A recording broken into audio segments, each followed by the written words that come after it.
দর্শক welcome back. তো সম্রাটের জন্য দুপুরের খাবার হিসাবে আজকে আমি রেখেছি একটি হচ্ছে শাহরুখ বাদশা।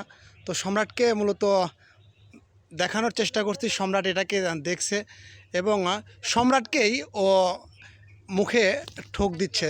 দেখুন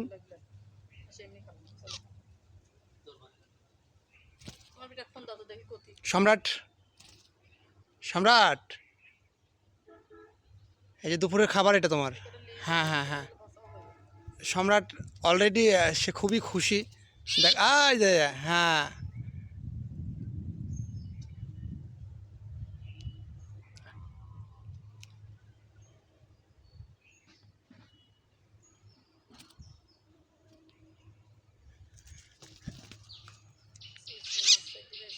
শাহরুখ, শাহরুখ পাখির বাচ্চাটা তার দুপুরের খাবার সে খুব ভালোভাবে দেখছে যে আসলে